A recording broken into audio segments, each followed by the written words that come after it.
mean, you know we are in for a treat when a video starts with an unboxing. I never got the whole appeal of why taking something out of a box can be so cathartic until the grey GPU plague arrived upon us, which made a brand new GPU in a box such a rare and awesome treat. Fair warning though, unlike this very basic unboxing, the video will be quite long and in-depth. I think this is the next 1060, RTX for the masses if you will, and I could not help myself so I deep dived it a bit. This particular card is the Gigabyte Eagle that sports a very decent cooler that I got on day one, and since then I am still debating whether or not the GTX 1080 has the upper hand or not, as it costs about the same. This thing has to rely on pure raster performance. It's unequivocally the entry-level Ampere card. When titles take advantage of its architecture properly and employ advanced features such as DLSS, it becomes a very compelling 1080p card, and the Pascal generation cards show their age and feel outdated next to it. I did mean to publish this video much sooner, but that pesky thing called life got in the way, so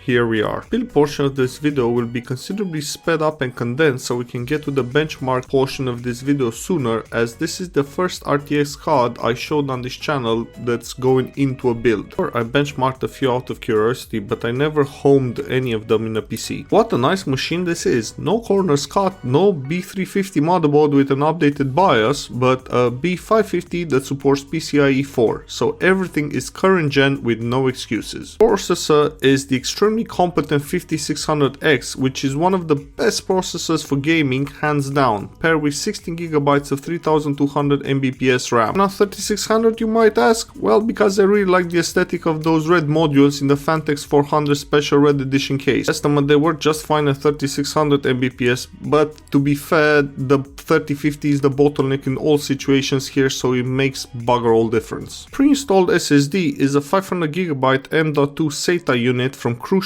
and I've also installed a 640GB hard drive in there for good measure. Everything is mostly in. We need to give it a squirt of MX5 thermal paste and try to install the cooler. I'm usually a radiator on top kind of dude, but I'll have to modify the case to get it in as it clashes with the RAM, so it's not worth it. In any event, the radiator is higher than the pump, so it's okay as air can't be trapped in the pump head. Replace the stock Cooler Master fans with brand new PWM ARGB ones, so it looks great. Now for the main build event, the installation of the RTX card. Really happy with the version that I got. It's really quiet and more importantly it runs cool. The card has a TDP of 130 watts, which is a lot closer to a 1070 while clearly surpassing the 1060 from the Pascal generation and way more than the 75 watts TDP that its direct predecessor the GTX 1650 has. Why am I mentioning this TDP when it's usually a morally bankrupt metric? Well, because it showcases the stupidness of measuring this card against the 1650. Literally makes no sense considering the RTX 3050 MSRP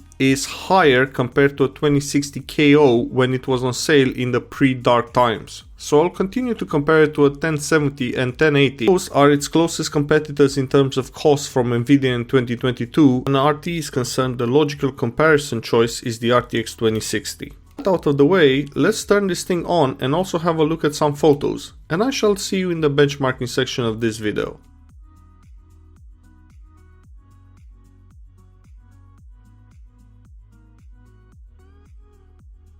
Off its heaven, and this is a true raster only benchmark that only cares about raw GPU power and not much else. Remember what I said about the 3050 having RT features that set it apart, plus the fact that a lot of developers are optimizing for its newer architecture? Well, none of that matters here, so let's get the ugly bits out of the way.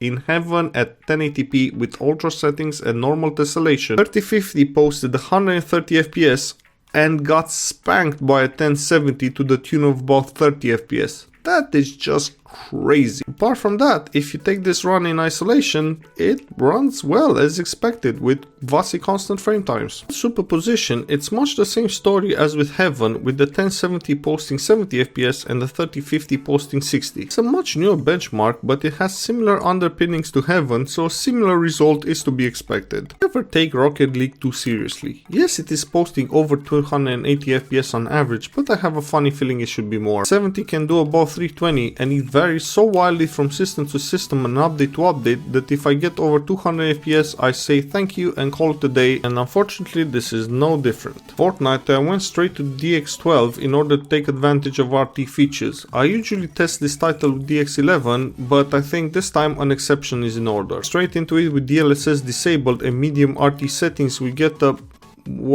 bit of a dog's dinner. For a competitive shooter, 33 FPS on average will simply not do, no matter how pretty the game looks, and also the frame times are seesawing so badly they are making me queasy. There is good news though, enabling DLSS just makes a ridiculous difference, pushing the FPS to around 76 on average, good enough for a decent experience if you really value the extra eye candy. Fortunately, I had to use performance DLSS for this. Quality is averaging under 60 FPS and balance is just scraping by with 66 FPS on average, so both are less than desirable. As of the DLSS mode employed, the frame times have also stabilized considerably, so that is a boon. Enabling the RT features but keeping DLSS on makes for a much better experience with 101 FPS on average. I would still probably drop everything to medium with epic draw distance for a competitive edge. I care the fig about Fortnite, that is. Dropping to balanced or performance is also an option, but whatever you do over 100 FPS you can't really complain as the experience is good and the game looks great. Kicks, I went back to DX11 and set everything to medium with epic door distance and got 146 FPS on average, matching the 1070 precisely. But I think I should still go back to DX12 with DLSS. To me, it looked and felt a bit nicer. Assassin's Creed Valhalla just received a massive overhaul and it shows. Here the 3050 ever so slightly ekes ahead of the 1070 by just 1 FPS. Not much, but a much more palatable result for an RRP of 240 Great British Pounds, even taking into account that it sells of upwards of 340 GBP, that is much more than a 1070 can be had for. Say that things will take a turn for the better, and here is where we find the inflection point. So Horizon Zero Dawn now has both DLSS and FSR as options. Neat! I think I will play with those some more. Wish FSR was present when I played the game on a RX 570. Long story that, we didn't yet know what a disaster GPU supplies will be in 2021. I had to run a favorite quality benchmark first, purely for comparison purposes, and the average was a very impressive 78 FPS. I did not see that coming. I was sure it would be in the mid-60s. Next, I reran the benchmark, but this time I used ultimate quality and DLSS quality because I think this is a sensible way of going about playing this game with good results. 2 FPS on average to be precise, giving better quality and better performance. What's not to love? I did look closely at my 32-inch monitor set to 1080p, but if there are artifacts that are so subtle that they don't really matter at all. Include the control in this video specifically because this is probably the absolute best case scenario for ray tracing. Even if you're a cynic, you can't deny it is used to great effect here. Why I will only ever use it as a benchmark for RT features. It's essentially a playable tech demo. I did the medium preset with high ray tracing because we want all the options enabled, and I will keep to these settings in later videos. Unless I forget, so don't quote me on that. Off without DLSS enabled, the game looks fantastic, but the 34 FPS on average leaves something to be desired in a fast-paced shooter. I can attest it is playable and the frame times are not bad either.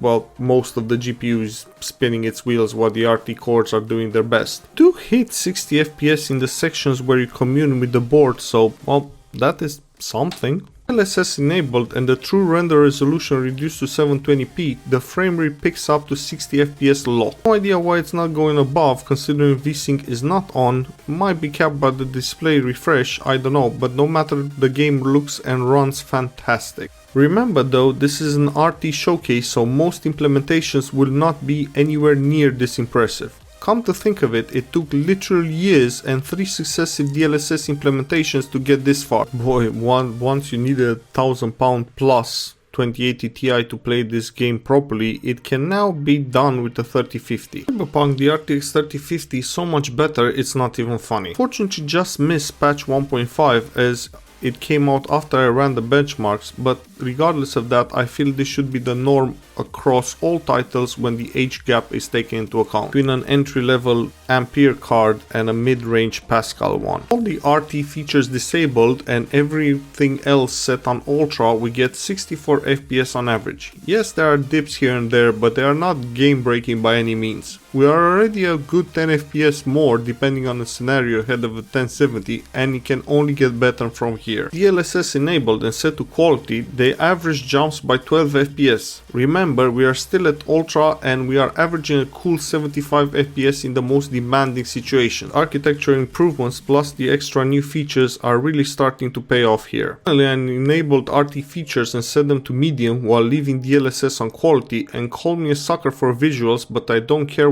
that the average just tanked to 41 FPS. This is the way I want to play this game. This looks miles better to me, and because the rest of the system keeps up effortlessly with the bottleneck being the RT portion of the GPU, the frame times are very consistent, meaning that the game feels a lot more fluid than the rather unimpressive 41 FPS would suggest. Yes, you can go down to DLSS balanced or lower to claw back some performance, but I rather not. This gun is running very well indeed with over 80 FPS on average on high settings, so I went ahead and upped it to very high. That should kinda say it all really, because very high in this game is only there for bragging rights, I feel. There isn't any reason to enable it unless it's already running very well, so there's absolutely no harm in doing it. Oh yeah, so we're still averaging over 60 FPS, so we're all good.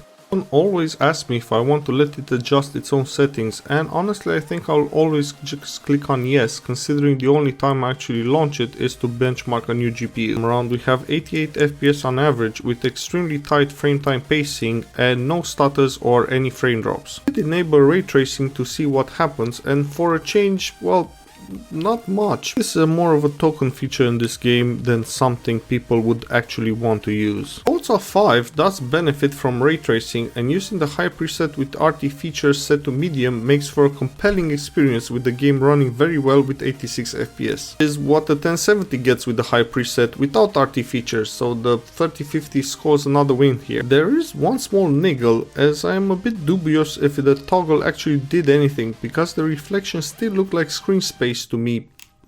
Maybe I'm wrong. Turning the RT off and rerunning the benchmark paradoxically returns the exact same figure, reinforcing the idea that there might be a bug in there. Although it is possible that the RT cores are not the bottleneck. Familiar enough with this game to give a more informed opinion, so on this occasion I thought I should move on to the other benchmarks. In Farcry, which is an even newer title, the situation is better, with the 3050 leapfrogging the 1070 by a whole 9 FPS, taking the lead with an average of 70 FPS as stock settings sans FSR or RT features enabled. FSR enabled and set to ultra quality, the frame rate goes absolutely bananas, and we can all breathe a collective sigh of relief that finally the 3050 takes a very commanding lead, posting an average of 84 FPS. But the 1070 only managed 71 FPS with FSR set to the same ultra quality. In the same benchmark with RT enable, we get a very good 67 FPS on average, and that is probably the way I would play the game. I enabled DXR features, or RT depending on the nomenclature, still without enabling FSR, and the FPS tanked considerably to 56 FPS on average. This is not a disaster I was anticipating, and it was a pleasant surprise how this car can actually handle some ray tracing tasks without kicking up too much of a fuss. At this point I would say that this is starting to pull ahead of its 60-year-old GTX 1070 competitor, but alas, I have to actually check the settings to see if RT is enabled or not, because I can't tell from the game. It's definitely one of the weaker RT implementations around and more of a gimmick, which makes the frame rate suffer, so it's a bit of a hollow victory. I think that's about it for this video. I was planning to do a couple more titles, but it's already getting silly long, so I think I might push those for a planned overclocking video. Thank you for watching and have a great day.